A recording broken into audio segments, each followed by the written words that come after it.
আপনি যদি একজন ক্রিটিক জুরি হিসেবে যেতে চান তাহলে আপনাকে একটা ক্রিটিক হতে হবে প্রথমে। তো ক্রিটিক হওয়ার জন্য আমি যেগুলা পদক্ষেপ নিয়েছি শুরু থেকে, সেটা হচ্ছে আমার জার্নিটা তো অনেক লম্বা, 1 যুগের বেশি। আপনি রেগুলার ফিল্ম রিভিউজ করবেন এবং সেই রিভিউয়ের মানে মানটা যাতে ইন্টারন্যাশনাল হয় সেদিকে একটু নজর রাখা। এটা যাতে আমি ইমোশনালি একটা কিছু বলে না দিই যে আমার এটা একদম বাজে লেগেছে, এটা আমার ফিলোসফিতে যাচ্ছে না দেখে আমি এটাকে ধসিয়ে দিলাম। একটা অবজেক্টিভ জায়গা থেকে দেখার চেষ্টা করা, এবং হচ্ছে আপনার ফিল্ম নিয়ে ফিলোসফিটা, আপনার ফিল্ম নিয়ে পড়াশোনাটা সেটা কীরকম সেটা যাতে একটা ভার থাকে। যেমন আমি স্ক্রিন রাইটিং নিয়ে পড়েছি, সো আমি যখন একটা ফিল্ম ক্রিটিসিজম করি তখন আমি সেই পয়েন্ট অফ ভিউ থেকে করি। সো এটা একটা আছে। তারপরে আপনি যদি ইন্টারন্যাশনালি পৌঁছাতে চান, ইন্টারন্যাশনালি কাজ করতে হবে।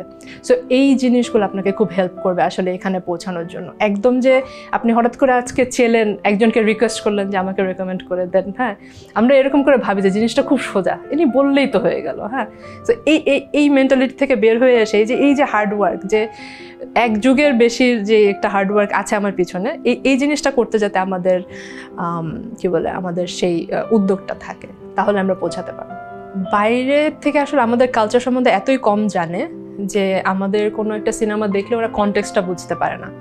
ওরা একটা এক্সোটিসিজম খুঁজে যে এখানে আমাদের সিনেমা দেখেই যাতে ওরা আমাদের সম্বন্ধে কিছু একটা মানে অল্প সময় কিছু একটা জেনে যাবে। হ্যাঁ, অথচ আমরা এখানে ধরেন গোল্ডেন গ্লোবসের একজন ভোটার হিসাবে ওদের 1000 ঘন্টার কন্টেন্ট আমার কনজিউম করতে হচ্ছে বছরে, কিন্তু সেই 2 ঘন্টার কন্টেন্টে সে আমাকে চিনে ফেলতে চাচ্ছে।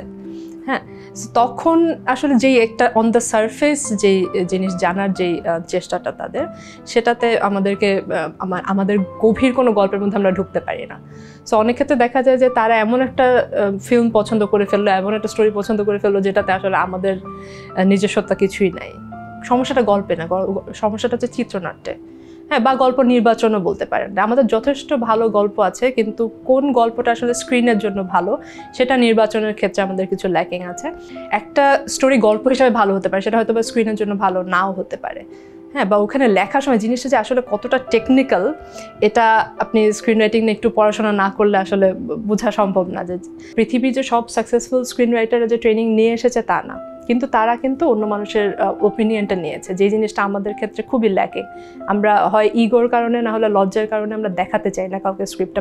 আমাদের অ্যাওয়ার্ড পাওয়া বলেন বা ভালো জায়গায় আরও বেশি পার্টিসিপেশনের ক্ষেত্রে সবচেয়ে বড় অন্তরায় আমার কাছে মনে হয় যে আমাদের চিত্রনাট্যটা যথেষ্ট স্ট্রং হচ্ছে না। কিন্তু এই যে এই এক্সোটিসিজমটা আমরা বেচতে পারছি এখনো পর্যন্ত, আমাদের সম্বন্ধে তো তারা বেশি কিছু জানে না। আমাদের চিত্রনাট্যে কী ভুল আছে সেটা হয়তো তারা বুঝতেও পারছে না।